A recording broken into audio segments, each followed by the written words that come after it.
Waalaikumsalam warahmatullahi wabarakatuh. Bismillah, alhamdulillah, wassalatu wassalamu ala rasulillah wa ala alihi wa sahbihi wa mawala.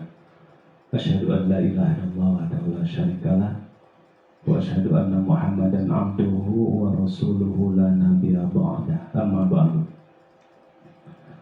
Bapak Ibu guru warga SD Cibumbun plus guru SD Negeri 2 Mangunjaya yang pada kesempatan ini alhamdulillah bisa hadir.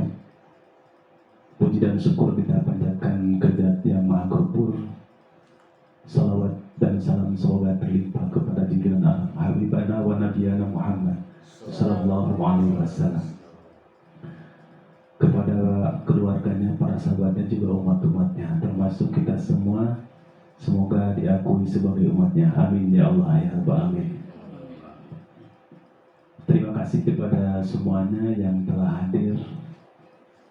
Dan ini merupakan bentuk dukungan kita kepada salah satu CGP kita, calon guru penggerak, Ibu Ina Warlimah.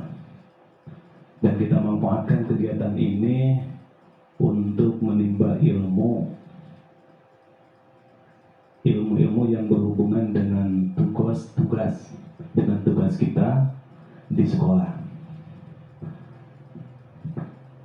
Hal ini berhubungan dengan program guru penggerak. Salah satu tujuan dari program ini adalah untuk memajukan pendidikan di Indonesia dengan menciptakan pembelajaran yang berpusat pada siswa dan menggerakkan ekosistem pendidikan ke arah yang lebih baik. Kita semua tahu sekarang itu sudah beberapa angkatan yang sudah jadi guru penggerak, dan Bu Ina ini mengikuti program guru penggerak angkatan ke-8 ya, angkatan ke-8. Kita dukung semua, semoga, dan kita doakan semoga dalam mengikuti kegiatan ini berjalan dengan lancar. Amin ya Allah ya Rabbal Alamin. Untuk mengikuti program ini tentunya kita kalau mau harus mengikuti seleksi. Setelah seleksi baru mengikuti kegiatan guru penggerak ini, calon guru penggerak. Program ini juga ditujukan untuk menciptakan guru penggerak di antaranya mengembangkan diri dan guru lain dengan refleksi, berbagi, dan kolaborasi secara mandiri. Terus memiliki kematangan moral, emosi, dan spiritual untuk berperilaku sesuai kode etik. Dan banyak lagi tujuan-tujuannya. Berhubungan dengan nomor 1 tadi, maka pada kesempatan ini diadakan kegiatan diseminasi modul 14 CGP, yaitu budaya positif sekolah. Budaya positif sekolah ini merupakan pembiasaan yang baik, mencakup sikap, tutur, kata, perilaku yang dilakukan oleh warga sekolah. Bagaimana, mengapa budaya sekolah? Yuk kita ikuti diseminasi dari calon guru penggerak Ibu Ina Warlimah. Demikian selaku pembukaan, dan selanjutnya saya serahkan kepada Ibu Ina Warlimah. Wassalamualaikum warahmatullahi wabarakatuh. Waalaikumsalam. Bismillahirrahmanirrahim. Assalamualaikum warahmatullahi wabarakatuh. Waalaikumsalam warahmatullahi wabarakatuh. Alhamdulillah, puji serta syukur kita limpahkan kepada Allah Subhanahu wa Ta'ala yang telah memberikan kesempatan kepada kita semua untuk berkumpul di ruangan ini. Terima kasih kepada Bapak Kepala Sekolah, kepada rekan-rekan guru semuanya yang telah mendukung saya dengan mengadakan kegiatan diseminasi modul untuk modul 1.4 budaya positif. Saya Ina Warlimah, CGP Angkatan 9 Kabupaten Tasikmalaya. Tadi saya mengatakan bahwa saya termasuk CGP Angkatan 8 karena memang pas daftar itu saya di CGP Angkatan 8, tapi pas perekrutan ternyata di Kabupaten Tasikmalaya itu kekurangan pengajar praktik. Jadi saya terparkir selama beberapa bulan, kemudian setelah ada pengangkatan untuk CGP Angkatan 9 baru saya kebagian pengajar praktik. Dan sekarang alhamdulillah masuk di CGP Angkatan 9 Kabupaten Tasikmalaya. Sebelumnya saya mau berpantun terlebih dahulu. Begini ya Bapak Ibu, buah mangga, buah delima dimakan ketika berembun. Kalau sepi mana cakepnya? Ulangi ya. Buah mangga, buah delima dimakan ketika berembun. Mari kita sama-sama memajukan SD Cibumbun. Oke? Ya, sebelumnya ice breaking dulu. Kita bernyanyi lagu Cikini ke Gondang Dia. Ya, ini ada beberapa liriknya yang saya ganti. Kita bernyanyi sama-sama yang akan dipimpin oleh Ibu Taryani. Ayo Ibu Taryani, ini mic-nya saya. Ayo nyanyinya sama-sama. Iya sama-sama ya. Oke. Satu, dua, tiga. Cikini ke Gondang Dia, hari ini kita belajar bersama. Cikampek, Tasikmalaya, meskipun capek hatiku bahagia. Jakarta ke Jayapura, mari belajar dengan penuh seksama. Madura sampai Papua, untuk mewujudkan pelajar Pancasila. Ya, terima kasih. Enggak ya? Boleh tepuk tangan semuanya. Bukan hari bertepuk. Nanti ya untuk ice breaking yang kedua itu Pak, ya ditunda dulu. Selanjutnya saya akan lanjut saja ke materinya. Sebelumnya saya akan menyampaikan tujuan pendidikan berdasarkan dari pendapat Ki Hajar Dewantara. Tujuan pendidikan adalah menuntun segala kodrat yang ada pada anak agar mereka dapat mencapai keselamatan dan kebahagiaan yang setinggi-tingginya, baik sebagai manusia maupun sebagai anggota masyarakat. Nah, oleh sebab itu, pendidikan hanya dapat menuntun tumbuh atau hidupnya kekuatan kodrat yang ada pada anak-anak agar dapat memperbaiki lakunya, hidup dan tumbuhnya kekuatan kodrat anak. Nah, jadi sebagai seorang pendidik sudah merupakan kewajiban kita itu menuntun kodrat dasar yang ada pada anak. Jadi kita itu mengajar atau memberi pelajaran itu menuntun ya Bapak Ibu, bukannya menuntut. Kalau menuntut itu menuntut anak supaya bisa ini, menuntut anak untuk mendapatkan nilai itu sudah tidak zamannya lagi ya. Apalagi sekarang dengan diberlakukannya kurikulum merdeka. Ya, next Bu ya. Nah, sekarang kita akan mempelajari mengenai budaya positif di sekolah. Budaya positif di sekolah yaitu nilai dan kebiasaan di sekolah yang berpihak pada murid agar mereka dapat berkembang menjadi pribadi yang kritis, penuh hormat, dan bertanggung jawab sesuai dengan profil pelajar Pancasila. Nah, mungkin Bapak Ibu juga sudah mengetahuinya bahwa profil pelajar Pancasila itu terdiri dari 6 elemen. 6 elemen atau 6 dimensi. Yang pertama adalah berakhlak mulia, ya. Yang kedua adalah mandiri, kemudian kreatif, bernalar kritis, berkebinekaan global, dan gotong royong. Nah, itu 6 profil pelajar Pancasila. Nah, itu yang diharapkan dari peserta didik kita di sekolah. Next. Nah, ini adalah komunitas praktisi di sekolah kita di SD Cibumbun, di mana di dalamnya terdapat guru-guru yang mengajar di SD Cibumbun, kemudian ada Bapak Kepala Sekolah dan juga Bapak Kepala Sekolah yang sudah purna. Ya, lanjut. Budaya positif yang sudah kita laksanakan sehari-hari di sekolah kita, diantaranya dalam kegiatan pembelajaran kita suka melakukan menyajikan ya tontonan video kepada anak supaya anak tidak merasa jenuh dalam pembelajarannya. Kemudian ada budaya 3S, senyum, sapa, dan juga salam. Kemudian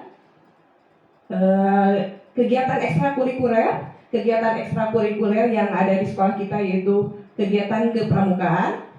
Kemudian ada peringatan Hari Besar Keagamaan, ada kegiatan belajar, kegiatan pembelajaran sambil bermain, kemudian ada presentasi kelompok, kemudian senam pagi bersama, lalu yang terakhir adalah pilah dan pilih sampah. Ya, baiklah. Nah, ini adalah tujuh materi yang akan kita pelajari dalam konsep utama budaya positif. Yang pertama adalah perubahan paradigma belajar, yang kedua disiplin positif, kemudian kebutuhan dasar manusia, yang keempat motivasi perilaku manusia, kelima restitusi posisi kontrol guru, keyakinan kelas, dan segitiga restitusi. Kita akan pelajari satu persatu. Yang pertama adalah perubahan paradigma belajar. Nah, perubahan paradigma belajar ini kita tahu ya, dalam kehidupan di sekolah itu kita senantiasa memberikan ujangan kepada anak untuk selalu bertingkah laku atau berbuat yang baik. Nah, kita di sini bagaimana sih perubahan paradigma belajar di sekolah ini? Nah, kita sebagai seorang pendidik di sekolah harus menyediakan lingkungan yang positif bagi anak agar mereka merasa aman dan nyaman saat berada di sekolah, bisa bertindak dan mencipta dengan merdeka, mandiri, dan bertanggung jawab. Nah, disiplin ini sangat berkaitan dengan kontrol guru terhadap siswa yang nanti akan kita pelajari selanjutnya. Nah, sekarang kita akan mencoba bukan permainan ya, ini suatu peragaan di mana boleh ya Bapak dan Ibu guru mengepalkan salah satu tangannya. Ya, boleh yang mana saja. Kemudian nanti Bapak dan Ibu bayangkan ada benda yang kita sembunyikan di balik kepalan tangan ini, dan benda ini sangat berharga dan kita harus menjaga benda ini supaya sampai orang lain mengetahuinya. Nah, teman yang lain, misalkan rekan-rekan guru yang lain meminta kepada teman yang mengepalkan tangannya untuk meminta supaya membuka kepalan tangannya. Silakan, boleh diperagakan, silakan. Misalkan meminta, tapi karena kita tahu bahwa di dalam kepalan tangan ini adalah sesuatu yang berharga dan kita tidak ingin orang lain tahu, apa yang akan Bapak Ibu lakukan, kemudian apa yang akan Bapak dan Ibu lakukan sebagai seorang temannya yang ingin mengetahui isi dari kepalan tangannya. Nah, ini nanti akan berkaitan dengan posisi kontrol guru dan juga disiplin. Nah, apakah seseorang itu bisa mempertahankan keadaan tangannya meskipun dia mungkin dibibita kalau dalam bahasa Inggrisnya. Nah, dibibita misalkan, buka dong, nih ini saya kasih uang 100.000. Nah, apakah Bu Fatma mau membuka kepalan tangannya kalau dikasih uang 100.000? Nah, itu adalah berhubungan dengan kontrol guru. Next. Yang kedua adalah disiplin positif. Nah, apa itu makna disiplin positif? Nah, kita lihat dulu asal kata disiplin. Disiplin itu berasal dari bahasa Latin disciplina, yang artinya belajar. Nah, makna asal dari kata ini berkonotasi dengan disiplin diri dari murid-murid Socrates dan juga Plato. Disiplin diri membuat orang menggali potensinya menuju sebuah tujuan dan apa yang dia hargai. Namun kenyataannya dalam budaya kita, makna kata disiplin itu telah berubah menjadi sesuatu yang harus dilakukan seseorang pada orang lain untuk mendapatkan kepatuhan. Nah, kecenderungan umum inilah yang menghubungkan kata disiplin dengan ketidaknyamanan, bukan dengan apa yang kita hargai atau pencapaian suatu tujuan mulia. Nah, Bapak Ibu, seperti yang suka kita lakukan, anak-anak itu biasanya disiplin karena takut. Karena takut dia misalkan ke sekolah tepat waktu, karena takut dihukum Bapak dan Ibu guru. Ya, bukan karena untuk menghargai dirinya. Nah, kita mengharapkan nanti pada peserta didik kita itu, pada murid-murid kita itu tertanam rasa menghargai dirinya sendiri, bukan karena adanya tata tertib atau karena takut Bapak dan Ibu guru marah. Saya ingin mendapatkan nilai yang tinggi karena saya ingin mendapatkan ranking pertama. Itu merupakan reward ya, jadi stimulus respon.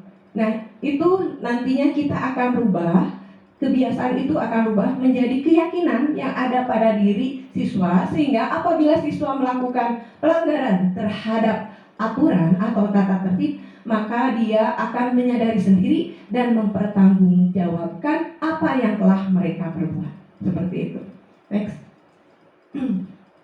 Nah, arti dari disiplin itu sendiri secara umum adalah kemampuan memerintah diri sendiri dalam mengontrol dan menguasai diri untuk memilih tindakan yang mengacu pada nilai-nilai yang kita hargai dengan penuh tanggung jawab tanpa terperintah orang lain.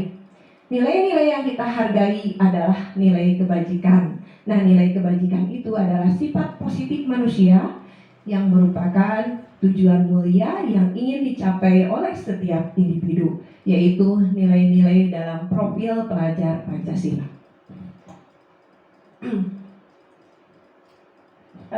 Untuk poin yang ketiga yaitu kebutuhan dasar manusia. Nah, pada dasarnya manusia bertindak itu atau berlaku seperti itu karena didasarkan karena ada kebutuhan. Nah, ada 5 kebutuhan dasar manusia. Yang pertama adalah bertahan hidup atau survival. Yang kedua adalah kasih sayang dan rasa diterima atau love and belonging. Kemudian kebebasan atau freedom, kesenangan atau fun, dan penguasaan atau power. Nah, itu adalah 5 kebutuhan dasar manusia. Nah, murid-murid kita melakukan pelanggaran terhadap aturan yang telah ada di sekolah kita, maka kita harus menelusuri terlebih dahulu latar belakang kebutuhan apa sih yang tidak mereka terpenuhi. Nah, biasanya setiap orang atau setiap siswa yang melakukan pelanggaran terhadap aturan itu karena ada kebutuhan dasarnya yang tidak terpenuhi. Nah, realitasnya kebutuhan setiap orang itu berbeda. Kita harus berusaha memahami pandangan orang lain tentang dunia. Setiap orang memiliki gambaran yang berbeda. Next, ya. Sebelum kita beralih ke yang keempat, kita adakan dulu ice breaking. Nah, ice breakingnya yaitu tentang permainan ya, panjang, pendek, besar, kecil. Nah, permainannya seperti apa? Nanti kalau saya bilang gajah itu Bapak dan Ibu tahu kan, gajah itu besar. Nah, tapi Bapak Ibu harus mengucapkan sambil memperagakan. Misalkan saya bilang gajah besar, tapi peragaannya besar. Nah, itu. Semut kecil. Nah, siap? Kalau jerapah tinggi, bagaimana peragaannya? Nah, berarti pendek, tinggi ya, sebaliknya. Ya, bisa dimengerti ya Bapak Ibu. Siap? Kita mulai ya. Supaya tidak tegang, ini kelihatannya pada tegang semua. Siap ya? Gajah Kecil. bukan, baru juga gajah berarti Ngomongnya kecil gitu kan? terbalik berarti ya. Berarti kalau saya bilang gajah ngomongnya kecil, tapi peragaannya besar. Oh gitu, siap lah Bu Yan. Siap ya. Ulangi ya. Semut Besar.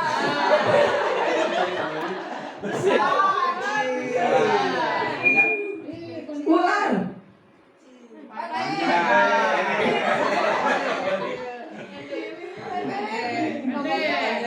ya. Kalau ular berarti kan ular mah panjang, tapi ngomongnya pendek ya. Kemudian ayam Besar. ayam besar atau kecil? Kalau sedang bagaimana Bu? Oh, nggak ada ayam nu abi mah ageung cenah kumaha.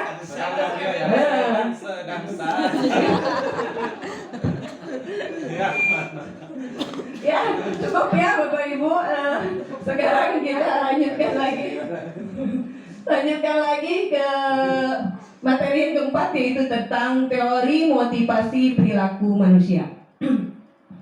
Nah, motivasi perilaku manusia itu terdiri dari motivasi internal dan juga motivasi eksternal. Motivasi eksternal berarti itu ada dorongan dari luar dirinya. Kemudian kalau motivasi internal berarti dorongan yang berasal dari dirinya sendiri. Nah, motivasi perilaku manusia ini terbagi menjadi 3. Yang pertama adalah untuk menghindari ketidaknyamanan atau hukuman. Nah, tadi juga saya sudah katakan bahwa para siswa atau murid kita itu seringkali mereka melakukan suatu kebaikan itu karena takut dihukum. Seringkali mereka berdisiplin itu karena takut dihukum. Nah, motivasi yang seperti itu disebut motivasi eksternal karena takut akan adanya hukuman, bukan motivasi dari dirinya sendiri. Yang kedua adalah motivasi untuk mendapatkan imbalan dari orang lain atau institusi. Contohnya adalah seorang siswa dia belajar dengan tekun, kemudian mengerjakan tugas-tugasnya, kemudian apalagi ya pokoknya sampai dia punya keinginan bahwa saya belajar itu kan karena saya ingin ranking 1. Nah, saya ingin mendapat menjadi peringkat kelas supaya saya dapat piala, supaya saya dapat nantinya naik ke panggung, supaya saya dapat dipuji oleh guru. Nah, seperti itu juga. Nah, ini disebut sebagai motivasi eksternal juga karena berdasarkan reward yang diberikan oleh sekolah atau oleh guru. Nah, yang ketiga, yang paling bagus nih Pak Bu, adalah motivasi untuk menghargai diri sendiri. Contohnya, saya akan menjadi orang yang seperti apa bila saya melakukannya. Misalkan seorang anak tidak datang terlambat atau selalu datang tepat waktu ke sekolah, maka dia akan berpikir karena saya menghargai diri saya sendiri. Ya, saya melakukan itu bukan karena adanya peraturan, bukan karena adanya saya takut dihukum, atau bukan karena adanya reward, tetapi saya melakukan karena kesadaran diri saya sendiri. Nah, motivasi yang seperti itu disebut sebagai motivasi internal, dengan tujuannya berarti disiplin positif. Nah, sekarang kita akan belajar mengenai hukuman dan sanksi atau konsekuensi. Di sini ada sebuah cerita. IPA kurang menguasai pelajaran matematika sehingga pada saat pembelajaran berlangsung, dia lebih banyak berdiam diri atau menggambar di buku pelajarannya. Pada saat guru matematikanya menanyakan pertanyaan, IPA menjadi gugup dan tak sengaja menjatuhkan tasnya dari kursi, serta tiba-tiba menjadi gagap saat berupaya menjawab. Seluruh kelas pun tertawa melihat perilaku IPA yang bicara tergagap dan terkejut tersebut. Gurunya pada saat itu membiarkan teman-teman IPA menertawakan IPA yang tergagap dan malu luar biasa, dan malahan menunjuk hidungnya karena tidak bisa menjawab pertanyaan gurunya.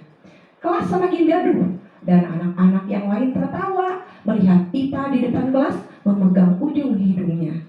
Nah, apakah Bapak dan Ibu setuju dengan tindakan guru tersebut? Siapa yang mau mencoba menjawab dan berikan alasannya? Bapak dan Ibu, apakah Bapak dan Ibu setuju dengan tindakan guru tersebut? Silakan, ada yang bisa menjawab. Kalau setuju, apa alasannya? Kalau tidak setuju juga apa alasannya? Apa harus dikasih reward? Ini juga ya sama. Ternyata Bapak Ibu gurunya seperti murid-murid juga, ya.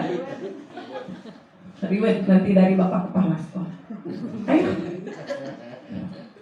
Ya Pak, oh iya Bapak Kepala mengacungkan pulpennya berarti mau menjawab. Silakan Pak.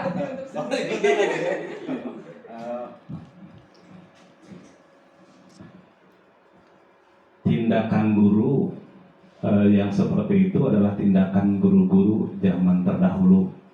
Jadi ini termasuk tindakan guru zaman purba. Walaupun secara hasil itu kalau zaman dulu bisa disebutkan cocok gitu ya. Tapi kalau zaman sekarang hal-hal seperti ini tentunya tidak perlu dilakukan. Apalagi tadi dengan mengetahui dari pengertian disiplin, bahwa disiplin itu harus benar-benar mewujudkan tujuan dirinya untuk menghargai dirinya. Ketika anak ini ditanya kemudian gugup dengan tujuan tadi guru supaya anak tersebut disiplin, ini kurang baik, karena walaupun dia nantinya mau memperhatikan penjelasan guru, itu karena takut sama guru, itu karena takut ditertawakan oleh teman, bukan sadar dirinya ingin bisa pada matematika, bukan sadar dirinya ingin menghargai dirinya gitu. Konsekuensinya ini bisa ada dua. Tadi yang pertama nurut para guru tapi takut. Yang kedua konsekuensinya justru dia jadi malu nantinya. Malahan yang lebih parah lagi dia tidak mau sekolah karena hal yang demikian gitu. Terima kasih. Barangkali yang lain. Boleh tepuk tangan buat Bapak Kepala, nanti rewardnya ambil sendiri ya. Betul sekali ya Pak, saya juga setuju dengan pendapat Bapak bahwa tindakan guru itu tidak patut kita tiru karena hal tersebut bisa membuat minder dari diri anak, sehingga mungkin saja anaknya menjadi benci kepada guru itu, kemudian tidak mau masuk sekolah karena malu dengan teman-temannya. Ya, nah apakah ini termasuk hukuman atau konsekuensi? Karena ternyata berbeda loh antara hukuman dan konsekuensi itu. Nanti kita akan pelajari lebih lanjut. Ya silakan ya.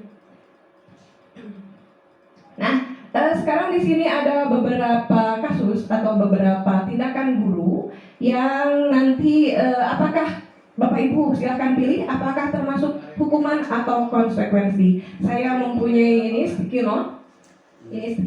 Silakan Bapak dan Ibu menjawab pertanyaan-pertanyaannya mulai dari yang pertama sampai yang terakhir. Pilih ya Bu pertanyaannya, apakah konsekuensi ataukah hukuman. Kita akan membedakan mana itu hukuman, mana itu konsekuensi. Ya, ini sticky note-nya boleh saya bagikan terlebih dahulu.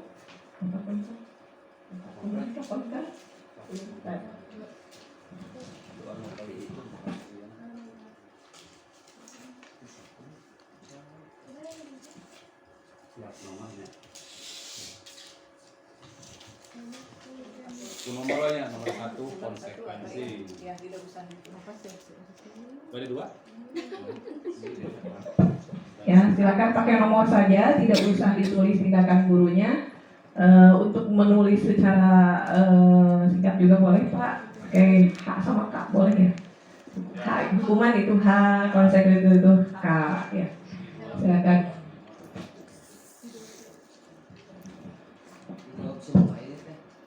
Ada berapa soal? Ada 7 soal. Kenapa Pak JJ? Dijawab semua. Ya, dijawab semua. Apakah itu termasuk hukuman ataukah konsekuensi? Wah, Bu Fatma.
Sudah selesai ya Bapak Ibu.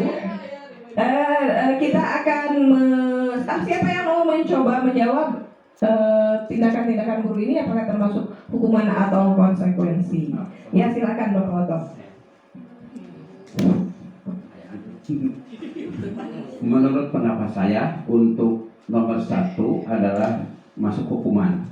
Kemudian untuk nomor 2 konsekuensi. Nomor 3 hukuman lagi. Nomor 4 konsekuensi. Nomor 5 hukuman. 6, 7 hukuman. Jadi hanya yang kanya cuma 2 dan 4 pendapat saya. Ya silakan yang lain. Sama semua.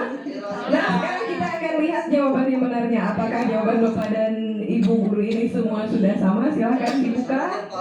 Nah, ayo.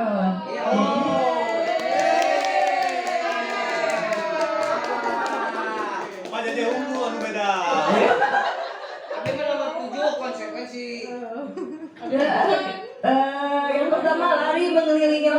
dicoret 2 kali karena terlambat hadir di sekolah, itu masuknya ke hukuman. Ya. Kemudian membersihkan coretan yang dibuatnya di meja tulis, itu masuk ke konsekuensi. Yang ketiga, murid diminta untuk push up 15 kali karena tidak menggunakan masker ke sekolah, itu masuk ke hukuman. Yang keempat, menggantikan kertas tugas teman yang telah dicoret-coret, itu konsekuensi. Ya, betul. Kemudian berjemur di lapangan basket pukul 12 siang karena mengobrol dengan teman, hukuman. Murid diminta bertelanjang kaki sepanjang hari karena tidak menggunakan sepatu warna hitam sesuai peraturan sekolah, itu hukuman. Kemudian berdiri di depan kelas sambil mengangkat satu kaki karena tidak bisa menjawab pertanyaan, itu juga termasuk dengan hukuman. Ya, bagaimana Bapak Ibu? Betul semua? Ya, terima kasih. Ternyata semuanya sudah bisa membedakan antara hukuman dan konsekuensi. Lanjut tuh ya. Nah, ini ya perbedaan antara hukuman dan konsekuensi. Nah, kalau pada hukuman itu sesuatu yang menyakitkan harus terjadi. Sedangkan pada konsekuensi sesuatu yang harus terjadi. Berarti kalau hukuman itu biasanya bersikap negatif ya. Ya, karena paksaan.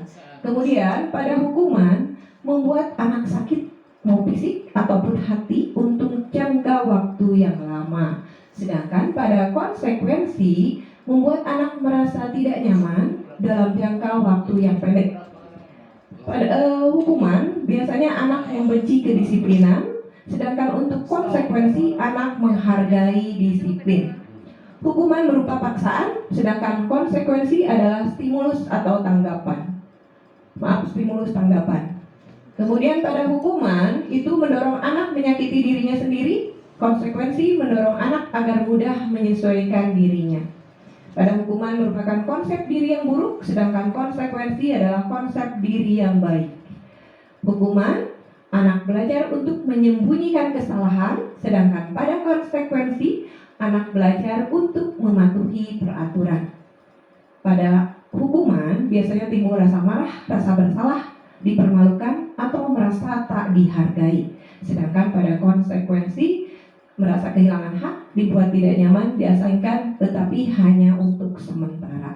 Karena ternyata dalam konsekuensi itu ada tindakan yang sebetulnya dibuat oleh guru itu untuk melatih anak untuk menghargai disiplin diri itu sendiri. Ya. Kita lanjutkan. Nah, sekarang kita akan membahas mengenai apa itu restitusi. Nah, restitusi adalah proses menciptakan kondisi bagi murid untuk memperbaiki kesalahan mereka sehingga mereka bisa kembali pada kelompok mereka dengan karakter yang lebih kuat. Restitusi juga merupakan proses kolaboratif yang mengajarkan murid untuk mencari solusi untuk masalah mereka dan juga membantu murid berpikir tentang orang seperti apa sih yang mereka inginkan dan bagaimana mereka harus memperlakukan orang lain. Nah, itu menurut pendapat Gosen tahun 2004. Disiplin itu sendiri terbagi menjadi 2, yaitu konsekuensi dan restitusi. Nah, untuk konsekuensi tadi sebelumnya telah kita bahas. Nah, sekarang kita akan menjelaskan lagi atau memperjelas mengenai apa itu restitusi. Nah, kalau restitusi itu tadi kan menciptakan kondisi siswa supaya dia bisa mempertanggungjawabkan apa yang telah dia perbuat dan memiliki karakter yang lebih kuat serta kembali kepada kelompoknya. Nah, dalam restitusi itu merupakan pilihan. Kemudian sesuatu yang menyakitkan harus terjadi itu berupa hukuman, konsekuensi sesuatu harus terjadi, sedangkan restitusi itu merupakan pilihan. Apakah bisa menyakitkan ataukah merupakan sesuatu yang harus terjadi. Kemudian untuk restitusi juga menguatkan untuk murid atau anak dalam jangka waktu yang panjang. Korban mendapatkan ganti. Ganti di sini bukan hanya berupa materi saja, tetapi bisa saja permintaan maaf pun dari siswa yang melakukan pelanggaran kepada siswa lain, atau misalkan tidak menghargai siswa lain, kemudian dia bisa meminta maaf kepada korbannya, itu merupakan ganti ya. Kemudian murid atau anak mendapatkan penguatan, masalahnya menjadi terpecahkan, murid belajar bertanggung jawab untuk perilakunya, fokus pada pemecahan masalah dalam jangka waktu panjang. Kemudian apa yang kamu yakini, apa yang bisa kamu lakukan untuk memperbaiki masalah ini, serta murid akan menghormati dirinya dan juga orang lain. Nah, berarti untuk restitusi itu mengarah pada tindakan yang positif.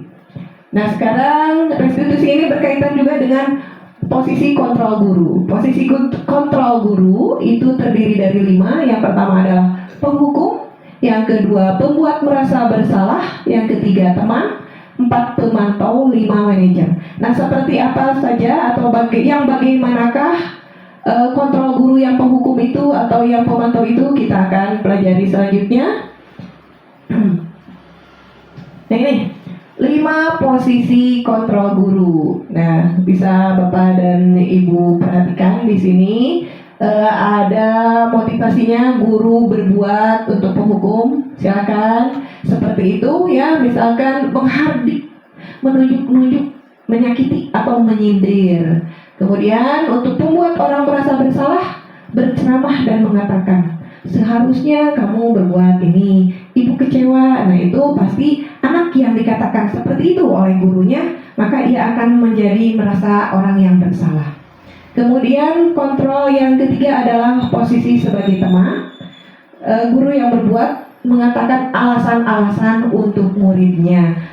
Contohnya misalkan ada seorang siswa yang membuat masalah di kelas, kemudian guru tersebut berkata kepada siswa dengan bahasa yang atau dengan kata-kata yang halus, ya. Berarti dia akan merasa seperti teman dengan siswa tersebut. Ayo nak, kita selesaikan bersama ibu. Ibu pasti bisa membantu kamu. Nah, itu posisi guru sebagai teman. Kemudian ada yang sebagai pemantau, menghitung dan mengukur, sebagai manajer mengajukan pertanyaan-pertanyaan. Nah, untuk jelasnya nanti kita akan pelajari lagi. Di sini juga saya akan menampilkan sebuah video contoh bagaimana sikap guru yang penghukum, sikap guru yang memiliki posisi kontrol sebagai teman, pembuat rasa bersalah, pemantau, dan juga sebagai manajer.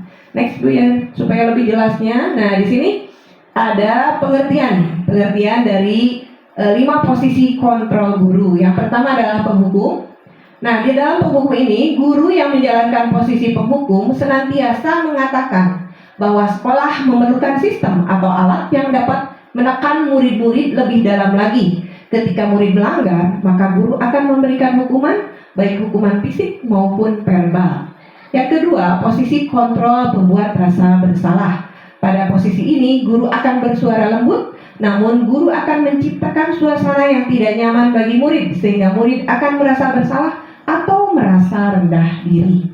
Yang ketiga, posisi kontrol sebagai teman. Guru pada posisi ini tidak akan membuat murid tidak nyaman, namun akan berusaha mengontrol murid dengan persuasi atau bujukan. Yang keempat adalah posisi kontrol guru sebagai pemantau. Dalam posisi ini, guru akan mengawasi murid berdasarkan peraturan yang berlaku. Guru akan menindaklanjuti pelanggaran murid dengan menerapkan teori stimulus respon dan juga memberikan konsekuensi yang sesuai. Yang kelima adalah posisi kontrol guru sebagai manajer. Dalam posisi ini, guru akan berdiskusi dengan murid, mempersilahkan mereka mempertanggungjawabkan perilakunya, mendukung murid agar dapat menemukan solusi atas permasalahannya sendiri. Nah, coba Bapak dan Ibu dari 5 posisi kontrol guru ini, Bapak dan Ibu berada di posisi yang mana? Apakah sebagai penghukum, pembuat rasa bersalah, sebagai teman, pemantau, atau manajer? Atau semuanya pernah? Semuanya. Saya kadang-kadang menjadi sebagai berada di posisi, ya sama ya Bu, saya juga seperti itu. Pernah saya sebagai posisi kontrol guru sebagai penghukum, pernah ya, membuat anak merasa bersalah. Kamu nah, biasanya orang yang di posisi kontrol sebagai penghukum itu menggunakan bahasanya yang sedikit kasar dan juga agak membentak. Ya, nah itu. Kemudian untuk pembuat rasa bersalah, nah guru menyebabkan anak yang melakukan kesalahan itu merasa dirinya bahwa oh guru itu berkata demikian karena saya bersalah. Nah itu. Kemudian untuk sebagai teman, berarti posisi gurunya merasa sebagai teman dari orang siswa yang melakukan kesalahan tersebut. Nah kalau pemantau, guru ini mengawasi murid berdasarkan peraturan yang berlaku. Jadi misalkan ada anak yang melanggar, kamu tahu nggak aturannya kan seperti ini. Misalkan kalau hari Senin bertanya kenapa tidak pakai seragam sepatunya, kan seragam di sekolah kita kalau hari Senin mengharuskan ini, dan penghantau itu ya. Kemudian sebagai manajer, nah yang paling ideal itu sebagai manajer. Jadi kalau posisi kontrol guru sebagai manajer, dia tidak akan membuat siswa merasa tidak nyaman, malahan akan menguatkan karakter siswanya, sehingga siswanya bisa mempertanggungjawabkan apa yang telah ia perbuat. Ya. Di sini saya akan menyajikan sebuah video.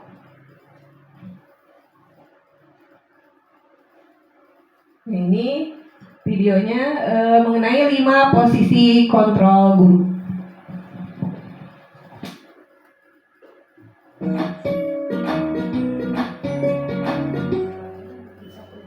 Salam bahagia Ibu dan Bapak guru hebat. Dalam penerapan disiplin positif restitusi, salah satu program yang dikembangkan adalah 5 posisi kontrol. 5 posisi kontrol dalam restitusi adalah proses perjalanan seorang pendidik agar dapat mengenali dirinya. Pada video kali ini, kita akan membahas tentang 5 posisi kontrol yang dikembangkan oleh Brian Gosen dan contoh penerapannya.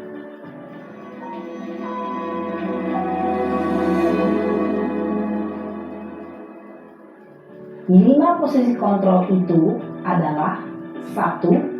Posisi penghukum, 2. Posisi pembuat merasa bersalah, 3. Posisi teman, 4. Posisi pemantau atau monitor, dan 5. Posisi manajer. Untuk lebih memahami kelima posisi tersebut, mari kita saksikan kasus Naren yang terlambat hadir 20 menit di sekolah dan melihat bagaimana kelima posisi kontrol dalam menghadapi masalah tersebut.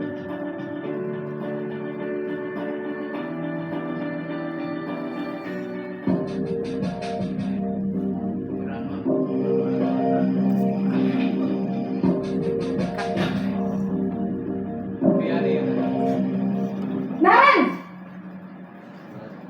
Sini kamu! Selamat pagi, Bu. Selalu terlambat. Kamu deh, pasti terlambat. Maaf, Bu. Saya Apa? Apa coba? Alasan kamu apa lagi? Kapan sih kamu tidak terlambat? Malas sekali ya kamu jadi anak. saya Dasar pemalas. Gak kapok-kapok sih kamu. Sudah berapa kali terlambat? Sana, kamu keliling lapangan basket 2 kali. kenapa saya harus keliling lapangan basket, Bu? Kenapa? Kamu melawan ibu? Berani-beraninya jawab. Sudah terlambat, masih berani jawab pula. Sekarang, keliling lapangan basket 5 kali sekalian. Biar kapok. Cepat. Pergi sana ke lapangan basket. Posisi penghukum biasanya berbicara dengan nada tinggi, menghardik, menunjuk-nunjuk, menyakiti, dan menyindir. Hukuman bisa berupa fisik maupun psikis. Ibu dan Bapak guru hebat, dampak yang terjadi pada murid ketika guru berada pada posisi penghukum adalah murid cenderung akan memberontak, bahkan menyimpan dendam.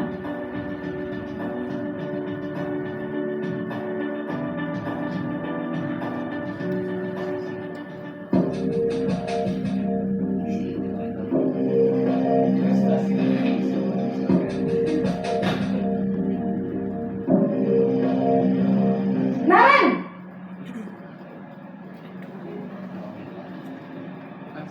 Selamat pagi, Bu. Naren.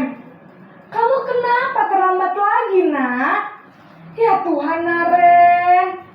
Kamu senang ya bikin ibu susah ya? Kalau kamu terlambat lagi, nanti ibu yang ditegur bapak kepala sekolah, nak.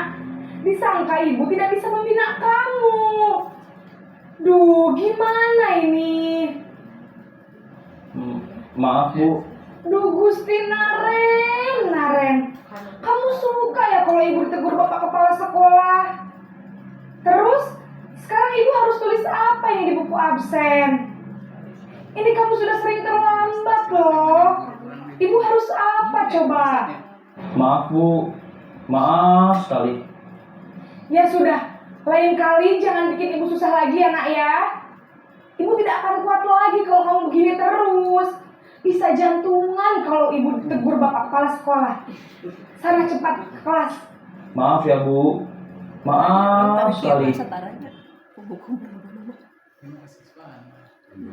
Posisi pembuat rasa bersalah berbicara dengan nada tenang, cenderung lembut. Namun kata-kata yang diutarakan membuat murid merasa menjadi orang yang gagal. Memandang buruk dirinya sendiri, merasa tidak berharga, dan tidak sanggup membahagiakan orang lain. Ketika guru mengambil posisi pembuat rasa bersalah, murid akan menganggap dirinya yang bersalah dan ia akan menyimpan emosi negatif tersebut di dalam dirinya.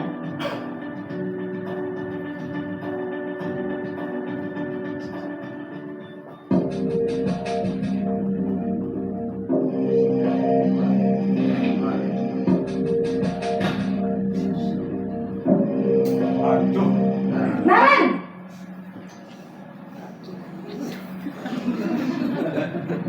Selamat pagi Bu. Wah, sudah jam berapa ini nak? Terlambat lagi ya sayang. Iya Bu, habis ibu saya lupa bangunkan saya Bu. Kamu malah menyalahkan ibu kamu. Kamu bukannya anak yang larinya paling kencang. Kok terlambat sih? Iya Bu, saya memang terlambat bangun tadi. Jadi biarpun saya lari kencang, tetap gak kekejar Bu. Ya sudah sana. Nanti lain kali larinya lebih kencang lagi ya. Biar gak terlambat lagi. Bikin senang ibu. Demi ibu. Bisa kan? Bisa lah Bu. Ya sudah sana masuk kelas. Ibu beresin urusan absen kamu. Kamu ini ada-ada saja. Dalam posisi teman, guru berbicara dengan nada suara ramah, akrab, cenderung bersenda gurau untuk menjaga suasana tetap santai. Murid akan merasa senang, aman, dan akrab dengan guru. Identitas yang tercipta adalah identitas sukses atau berhasil. Namun, perlu diingat, karena ini masih dorongan eksternal, maka ada faktor ketergantungan dari murid kepada orang tertentu. Di sini guru absennya, sehingga di lain waktu murid bisa berperilaku baik, namun hanya kepada orang-orang tertentu saja.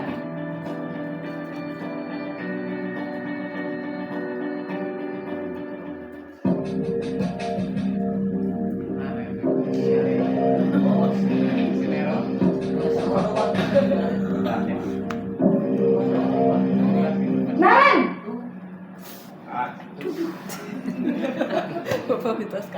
Selamat pagi Bu.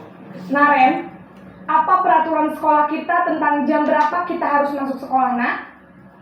Kita harus di sekolah jam 7 Bu. Iya betul, sekarang sudah jam 7.20. Naren sudah tahu konsekuensinya jika terlambat hadir. Paham Bu.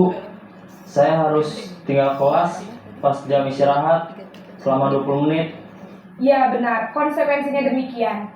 Jadi nanti jam 9.30 pas istirahat, kamu harus tinggal di kelas, kerjakan tugas tambahan untuk ketertinggalan kamu, ya?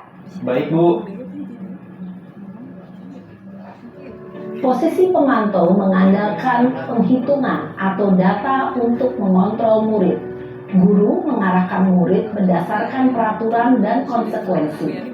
Seorang pemantau menunjukkan bahasa tubuh dan ekspresi wajah yang datar dan cenderung formal.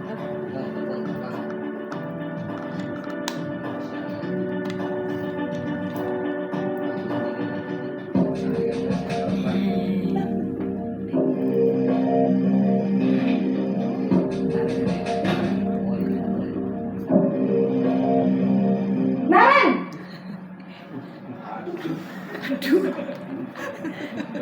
Selamat pagi Bu. Selamat pagi, Naren. Maaf Bu, saya terlambat. Iya, sekolah masuknya jam 7, sekarang sudah jam 7.20. Jadi sekarang bagaimana ini Naren? Maaf Bu, saya lupa setel alarm saya semalam. Baiklah, menurut kamu, keyakinan sekolah yang mana yang perlu kamu tingkatkan? Menghargai diri sendiri dan orang lain mungkin ya Bu. Setuju. Jadi, apakah Naren meyakini prinsip saling menghormati tersebut? Iya Bu, saya meyakininya. Apakah Naren bersedia memperbaiki masalah keterlambatan ini? Bersedia Bu. Bagaimana kamu akan perbaiki masalah keterlambatan ini? Saya akan coba untuk tidak lupa menyetel alarm saya Bu. Baik, kalau Naren lupa menyetel alarm di rumah, ada orang yang kira-kira bisa bantu mengingatkan tidak? Ada Bu, kakak saya, Kak Emma. Ada lagi selain Kak Emma? Selain Kak Emma, ada ibu saya. Baik, jadi yang mengingatkan Naren adalah Kak Emma dan ibu kamu ya? Kira-kira akan mulai setel alarm kapan nih Naren? Setelah pulang sekolah, akan segera saya lakukan. Baik, jadi Naren akan setel alarm untuk bangun besok pagi dan akan diingatkan oleh kakak dan ibunda Naren ya. Ada lagi yang mungkin perlu dilakukan Naren agar tidak terlambat bangun lagi? Tidak ada Bu. Baik Naren, terima kasih untuk kerjasama kamu. Sekarang kamu perlu kembali ke kelas untuk belajar. Baik Bu, terima kasih. Posisi manajer adalah posisi kontrol yang disarankan untuk membimbing murid memiliki sikap disiplin yang positif, yaitu murid yang mandiri, bertanggung jawab, dan dapat memecahkan masalah. Tujuan dari posisi ini adalah agar murid dapat berefleksi atas tindakannya. Guru akan dengan tulus memberikan pertanyaan-pertanyaan bermakna, sehingga membuat murid dapat belajar dari kesalahannya dan mencari sebuah solusi untuk menyelesaikannya. Ibu dan Bapak guru hebat, setelah mengamati adegan kelima posisi kontrol tadi, kira-kira posisi mana yang paling ideal? Posisi mana yang dapat menunjang motivasi intrinsik murid? Ya, tentu posisi manajer. Posisi ini memang posisi ideal yang ingin dituju setiap pendidik. Pada posisi inilah, guru dapat menerapkan disiplin positif yang berpihak pada murid, yang memerdekakan murid. Perjalanan seorang pendidik tentunya tidak mudah untuk sampai pada posisi seorang manajer. Namun, tujuan kita pasti, yaitu menciptakan murid-murid yang mandiri, merdeka, dan bertanggung jawab. Semoga penggambaran 5 posisi kontrol yang telah diperlihatkan ini dapat menjadi ajang refleksi bagi kita semua, agar dapat terus mengasah dan menerapkan disiplin positif yang memerdekakan murid. Mari terus berlatih dan bersemangat. Selamat menerapkan. Salam dan bahagia Ibu dan Bapak guru hebat.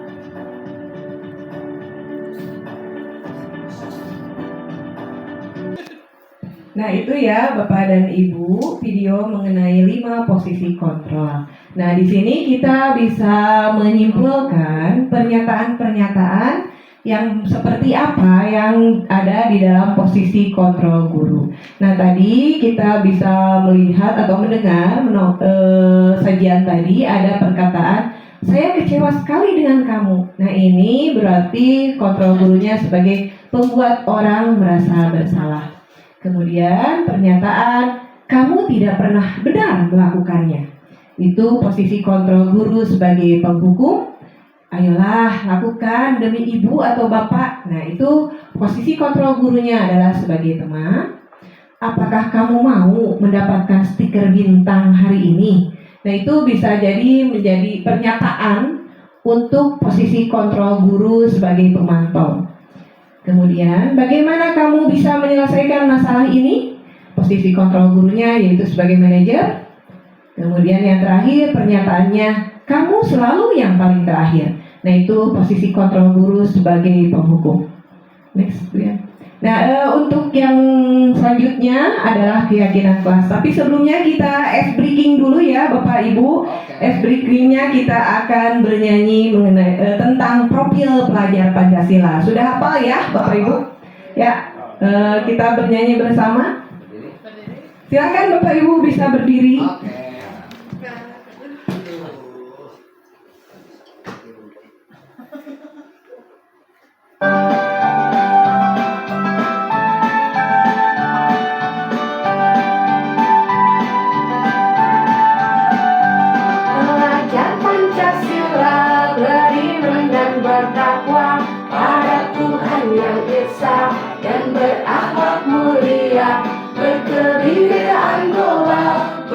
royong mandiri, kreatif dan bernalar kritis, belajar Pancasila, beriman dan bertakwa pada Tuhan yang esa dan berakhlak mulia, berkebinekaan global, gotong royong mandiri, kreatif dan bernalar kritis.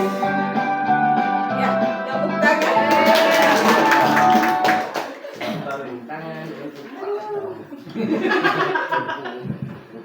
Bagus. Ya, sudah ya. Nah sekarang kita lanjut ke materi selanjutnya, yaitu mengenai keyakinan kelas.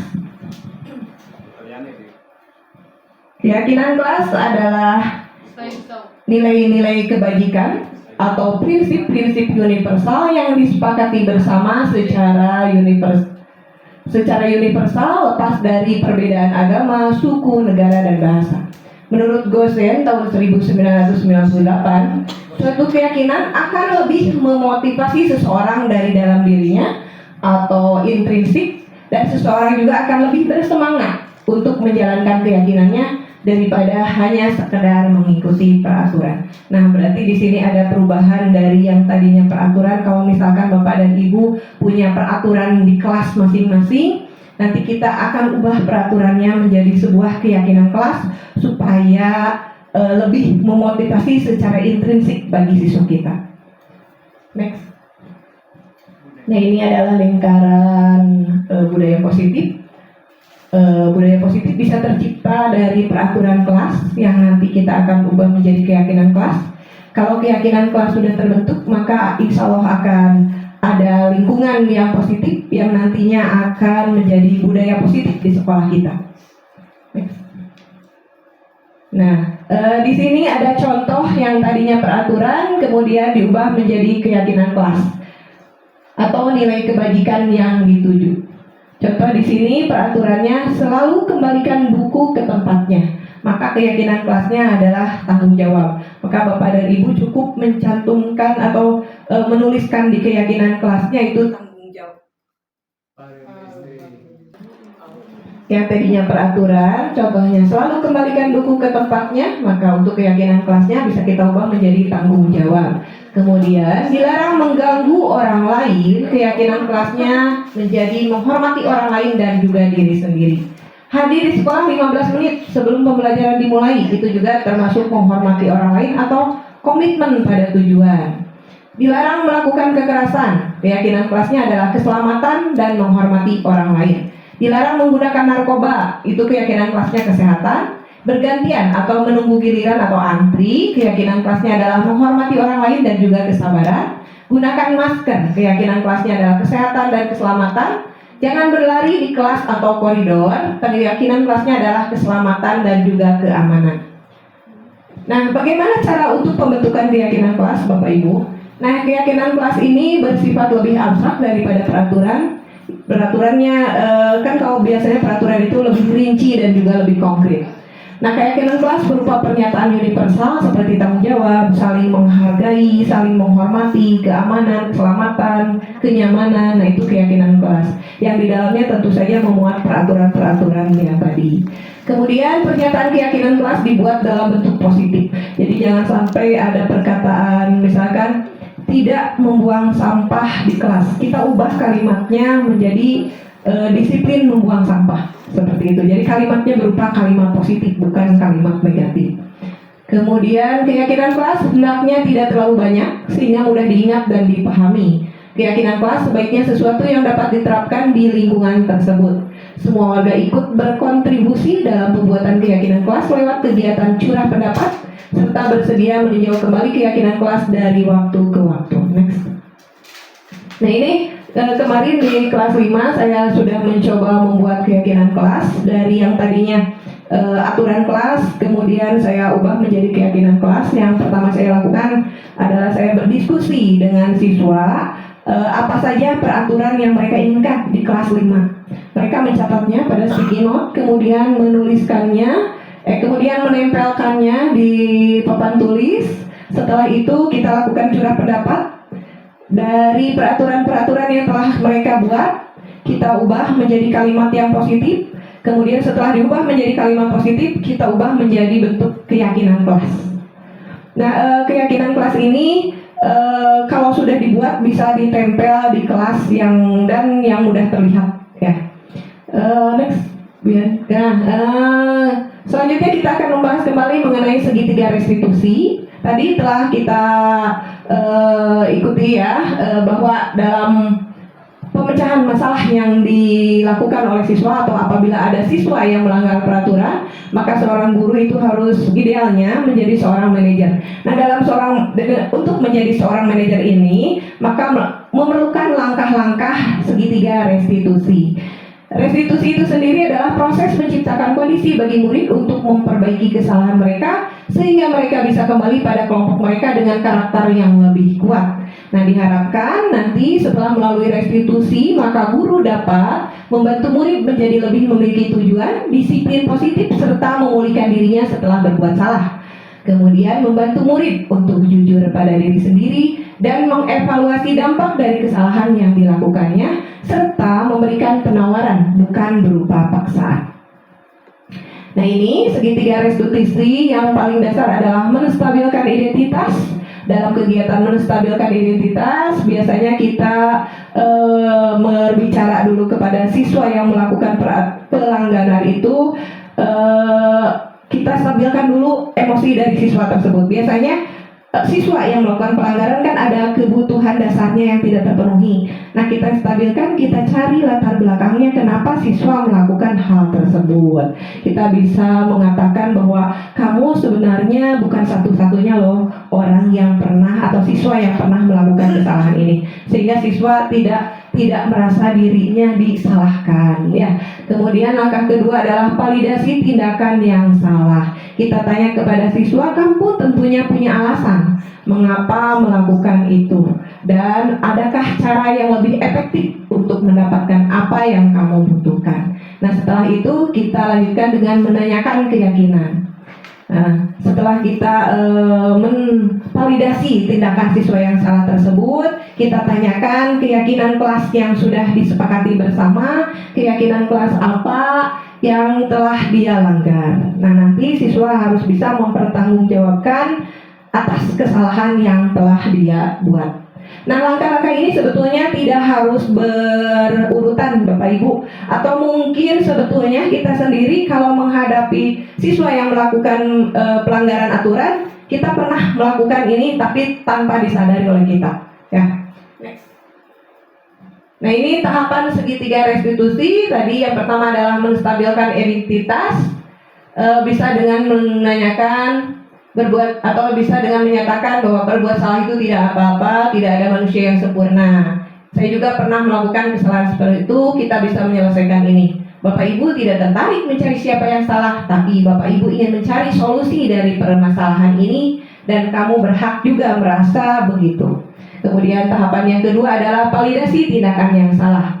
Kamu pasti punya alasan mengapa melakukan hal itu, dan kamu patut bangga pada dirimu sendiri karena kamu telah melindungi sesuatu yang penting buat kamu. Dan tahapan yang ketiga adalah menanyakan keyakinan. Apa sih yang kita percaya sebagai kelas atau keluarga, dan apa nilai-nilai umum yang kita telah sepakati?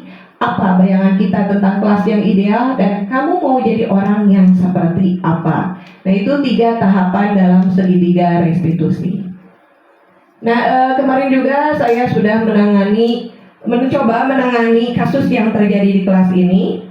Kasusnya seperti itu ya, selepas jam istirahat ada seorang anak yang menangis karena diolok-olok oleh temannya. Ternyata dia diejek nama orang tuanya oleh Deswita, teman sekelasnya. Nah, untuk lengkapnya nanti bisa Bapak dan Ibu lihat di YouTube saya ya. Ini kasus yang kedua. Saat pembelajaran berlangsung di kelas, ada 2 orang siswa yaitu Rehan dan Ripal yang main lempar-lemparan kertas sehingga mengganggu pembelajarannya. Saya mencoba menyelesaikan masalah atau kasus yang terjadi di kelas saya dengan menerapkan segitiga restitusi. Terima kasih. Nah, selesai juga Bapak Ibu. Akhirnya materi terakhir sudah tersampaikan. Saya mohon maaf, saya berdiri di sini sebetulnya bukan saya merasa paling hebat paling bisa atau paling baik, tetapi saya hanya ingin berbagi atau sharing dengan Bapak dan Ibu semua di sini, serta menyampaikan kembali materi yang telah saya terima di pendidikan guru penggerak selama ini. Tadi dibuka dengan pantun, ditutup lagi dengan pantun. Siap Bapak Ibu bilang cakep ya. Ke Jakarta beli ikan. Jangan lupa beli selasi. Tak ada banyak kata yang saya ucapkan selain kata terima kasih. Ya, terima kasih Bapak Kepala Sekolah atas waktu dan kesempatannya. Kemudian terima kasih juga kepada Bapak dan Ibu Guru. Mohon maaf apabila ada kesalahan dalam penyampaiannya. Terima kasih, hadirin kata. Wassalamualaikum warahmatullahi wabarakatuh. Waalaikumsalam.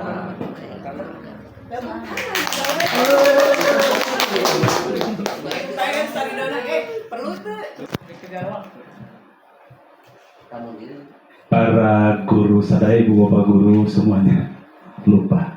Bapak semuanya, alhamdulillah diseminasi tentang lingkungan sekolah, budaya positif telah kita